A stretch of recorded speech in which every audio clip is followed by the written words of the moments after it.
welcome to the second episode of The Inside Line. That's right, they invited me back for round two. I am your host, Gabby Hall, digital content editor for Ski Racing Media. The Inside Line is brought to you by Team Ski Safe, a medical ID bracelet designed to be worn on or off the slopes. As we know, skiing is one of the world's most popular winter sports. And as with any sport, there is a risk of injury. Ski Safe can help put your mind at ease knowing that with a bracelet and unique ID number, you are prepared for first responders who can access your secure medical history. Team Ski Safe is the official medical bracelet of WISP Sports. You can find more information about the bracelet and the great range of colors and styles by visiting their website at teamskisafe.com.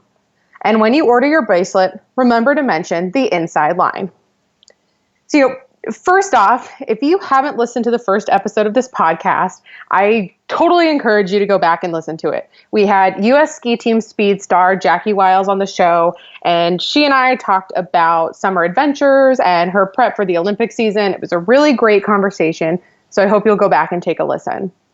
And this week, we have another exciting guest. Her name is Marie-Michele Gagnon. You're probably familiar with her from the Canadian team. And she's an amazing World Cup athlete, been around for a long time, and she has a new passion project. And that interview will be coming on later in the show. But first, as you regulars know, we are going to start off with Fresh Tracks, our news section. Now, the big headlines recently have been coming out of the FIS meetings in Zurich that happened last week. And we can't talk about those without first talking about Lindsey Vonn's proposal. If you're not familiar, Lindsey Vonn has been wanting for several years now to compete against the men in a battle of the sexes style event. And there's been a lot of discussion over it since as early as 2012. And this is the first time that a proposal has really been in front of FIS. So it's one of the most anticipated conversations of the week. Now, the proposal specifically was for a one-time exemption for Lindsey. So they're not looking to open the floodgates and let any woman race against the men. And they really view this as a reward for all of her accomplishments in her career. I mean, she has 77 World Cup wins. She's under 10 wins away from Ingemar Stenmark's all-time wins record. So she's had a very accomplished career. And specifically, she'd like to race the men at Lake Louise during the 2018-19 season. So that would be after the Olympic Games. And she's willing to give up her start in the women's race at Lake Louise in order to race the men, which is a big deal because that's a venue where she has won very consistently over her career and could kind of boost her tally of wins towards the all-time wins record. So she definitely is very motivated to be able to do this. The proposal has been tabled, but I had the chance to talk with US Ski and Snowboard's VP of Communications, Tom Kelly. He was at the FIS meetings and gave me a little more insights into this proposal. And so he explained that the goal is for her to be able to compete against the men, to get a timed result so she can compare herself, and in such a manner that it would not displace any World Cup points for the men. If, for example, she would finish fifth in that event, it wouldn't displace those fifth place points. So, he had a very clear idea of what this proposal would look like, but they are going to be discussing it all season and how this could work, even discussing which venue it might take place at. And there have been very, mixed reaction over the years to Lindsey's desire to race the men. But US Ski and Snowboard has really been behind her on this one. Tom Kelly says that Lindsey's proposal is important because it's something that she really achieved with the level of success that she's had. This is something that she wants to do to challenge herself.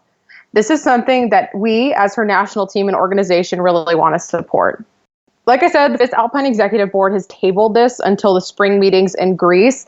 And essentially that's because the proposal doesn't apply until the 2018-19 season. So there wasn't a huge need to have a discussion now at these fall meetings.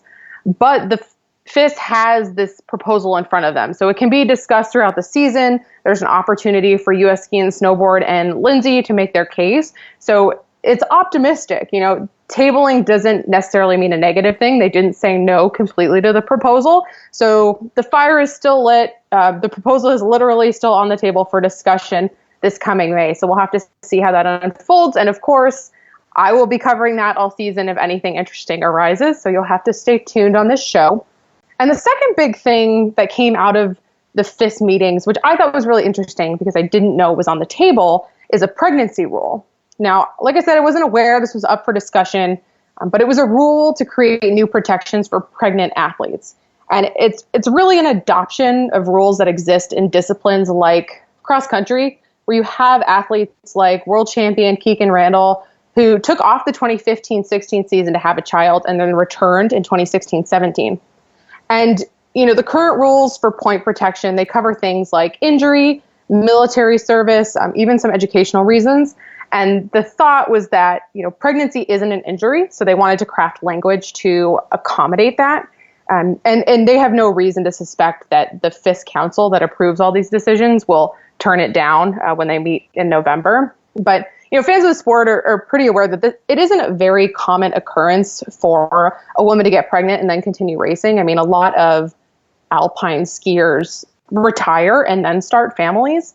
But, one exception to that rule is Sarah Schlepper. And you guys may remember she was a top U.S. athlete for a long time. And she had her first child, Lasse, while she was on the team and continued to race for the U.S. up until 2011. And then she took a retirement run at the World's Cup in Lienz, Austria in 2011. But she has since come back, actually, and she has 2 children now, and she's competing for Mexico. She made an appearance at World Champs in St. Moritz last year. So she's actually still on the scene, and one of the few women in the history of the sport that's had kids and then come back to continue competing. And, the final headline I want to talk about is 2016 GS Globe winner Eva Maria Brem. She's from Austria, and she just announced that she's going to sit out Solden. Brem broke her leg last November training for the Levy slalom, and she's been back on snow, for a few months now, but just doesn't feel like Solden fits into her recovery. But she's joining this growing line of athletes like Lara Gut, Anna Veit, who are going to skip that first race of the season in favor of more training time, really to get up to a level that they feel they can compete at and not just to make an appearance at the first race of the season. And you're going to have those big names missing, but we're still going to see a lot of, popular names pushing out of the start gate. You're going to have the Marta Bassinos, the Michaela Schifrins, the Tessa Worleys. They're all going to be on the scene. So we're going to have a very high level of competition, even without those ladies. But I know we're all itching to have them back.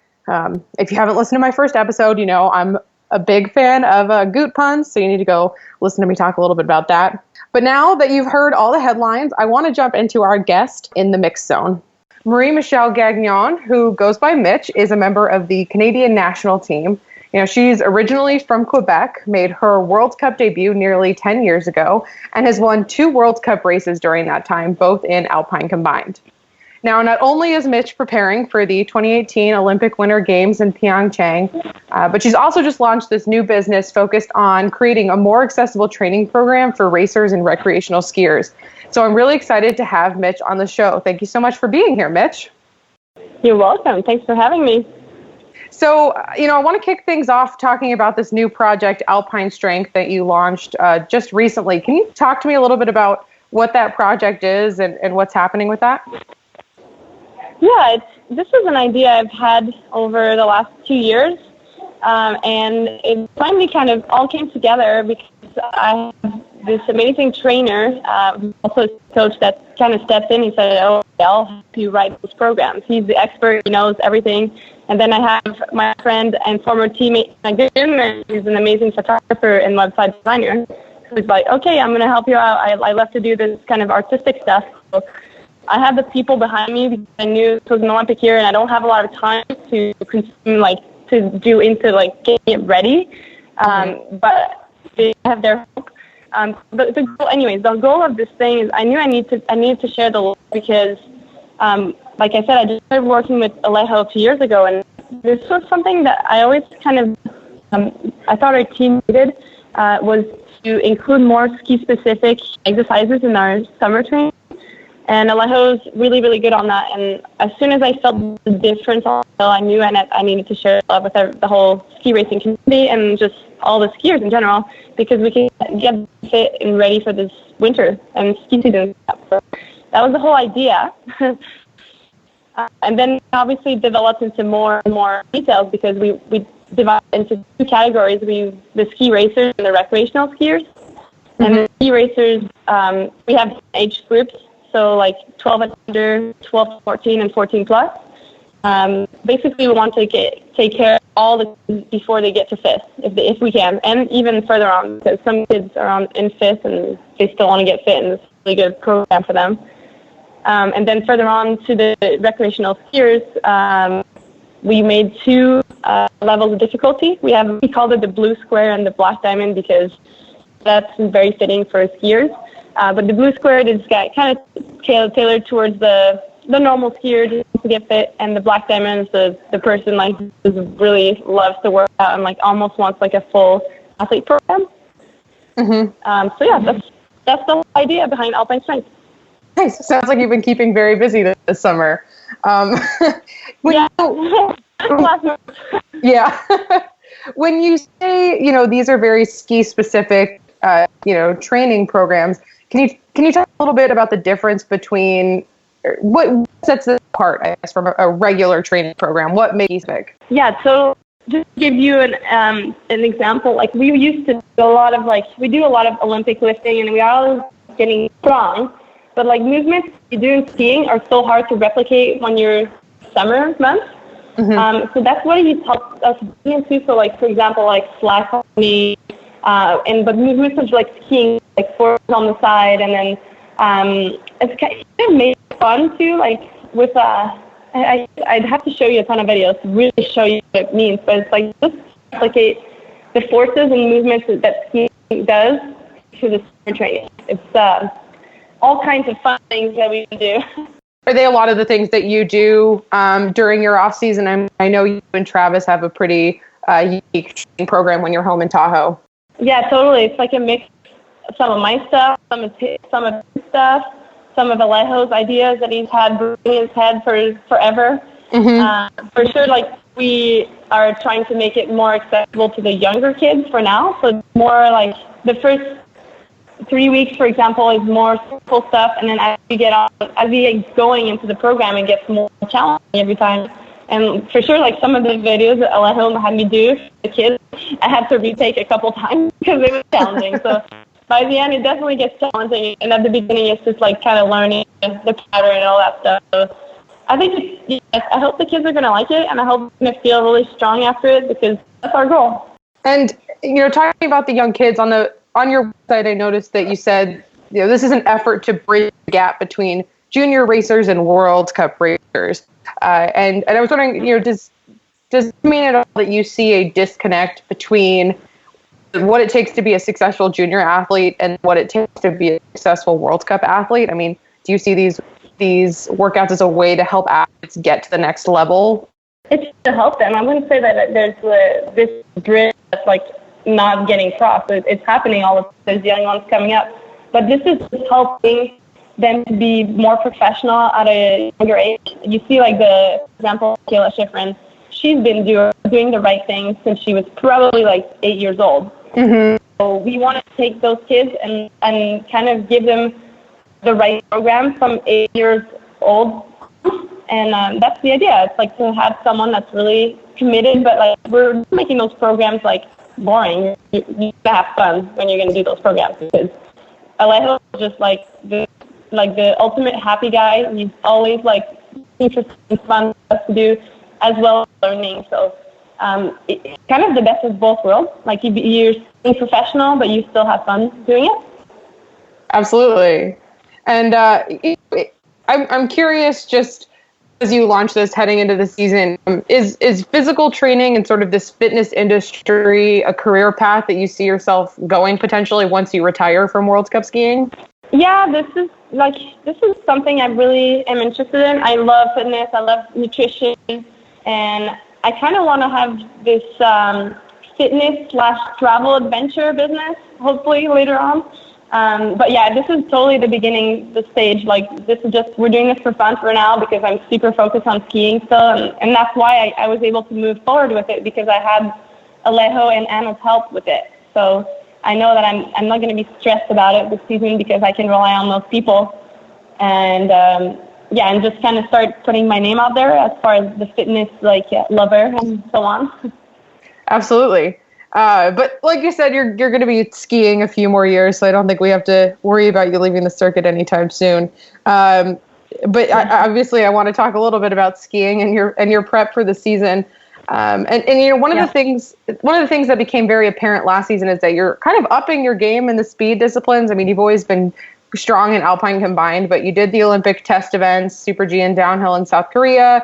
And I know you trained with the American downhillers down in South America this summer. So are we going to see more speed racing from you this season?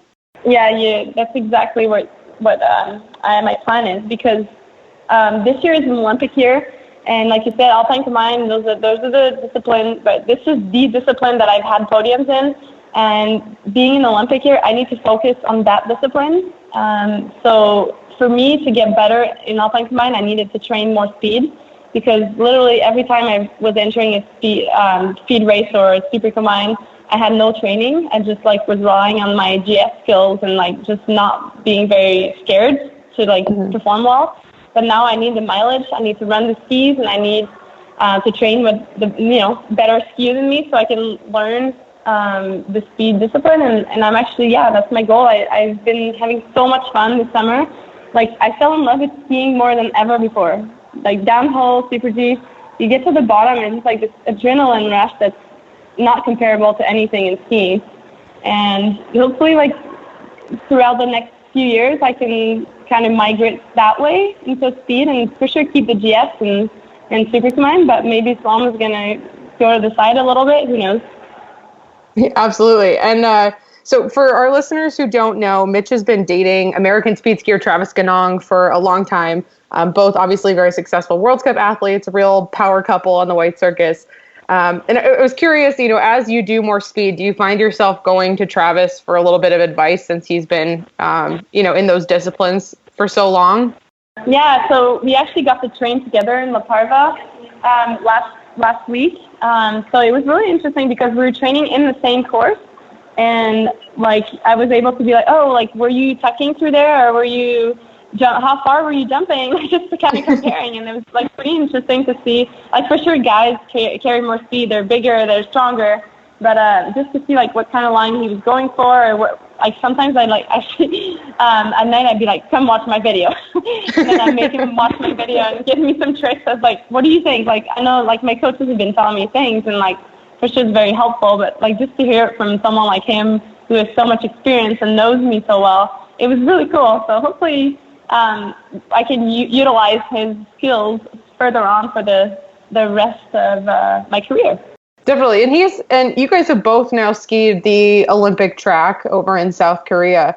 Have you guys talked about that track at all, and kind of how to tackle it for the coming season?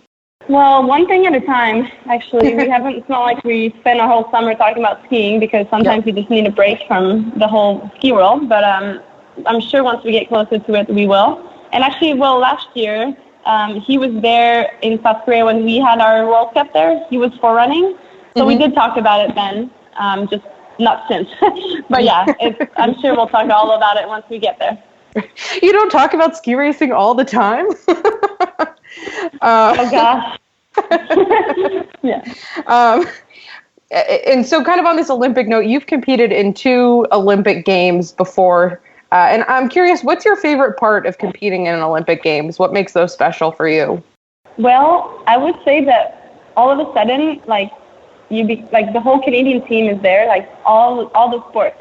In the normal World Cup, it's only alpine skiers, but at the Olympics, it's all the sports. And all of a sudden, we just end up in this big hotel with all the sports in Canada, and we become one team.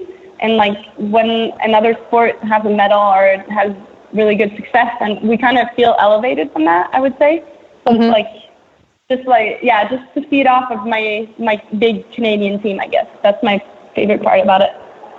That's awesome. Do you have a winter sport aside from alpine skiing that you like to watch at the games? Yeah, I love to watch all of them. I think ski cross is really entertaining for me to watch, because I know a lot of them because they were either ski races before. So I thought that's a really fun show to watch. Bobsled and, those sliding sports are always interesting because they're so fast. So many sports. The freestyle is so interesting too, because it's how can they do this? They're crazy. Yeah, I love watching it all. And like figure skating, I love figure skating. I used to figure skate. You wouldn't know that because I'm kind of always been a tomboy, but I figure skated until I was like 12. So I love watching it because I can relate to it, I guess. Wow, that's very cool. I didn't know that about you. Yeah. And so my final question, on the note of the Olympics is there's been, rumblings, I guess, if you will, of conversations, whether it's countries, national governing bodies, athletes talking about security concerns in South Korea. And I'm just curious if that's on your brain at all. I mean, does that ever cross your mind about the kind of the international tensions around North Korea and the fact that the Olympics is in that area of the world? So me personally, I rely on the security of like the COC and all the Olympic events. I'm not worried about it myself, like because I know they'll make a decision for it. Mm-hmm. And right now, I know that there's no more travel advisory risks. Like the risk level is as low as it goes, I guess, right now still. So the COC has briefed us on it because it's been a question that's come up in the media a lot. Mm-hmm. But for me personally, it's not a problem. I'm really focusing on my skiing and my performance. So, like, if there is ever a problem, then we will worry then. Absolutely. Yeah. Well, like you said, only one thing at a time, one hurdle at a time. And when will we see you first racing? Are you going to be competing at Solden at the end of October? Yeah, for sure. I'll be there. I'll be racing almost all the World Cups, so you'll see me so much. You'll be excellent. I'm looking forward to it. Okay. Well, that's great. Thank you. I appreciate your time on the show. I know you're a very busy lady, and I'm excited to see you this season, and I really appreciate your time being on this podcast. Yeah, thanks. Cheers. Have a great season. You too. Bye-bye. For more conversations from the wider world of women's sports, including articles, videos, blogs, and more than 700 podcast episodes, visit wissports.com and on social media at wissports. And don't forget to check out skiracing.com and follow us on social media at skiracingmedia. You can also download the Inside Line on iTunes at Sports Radio under podcasts. I'll be back in 2 weeks' time with another awesome guest that I'm very excited to share with you here on the Inside Line.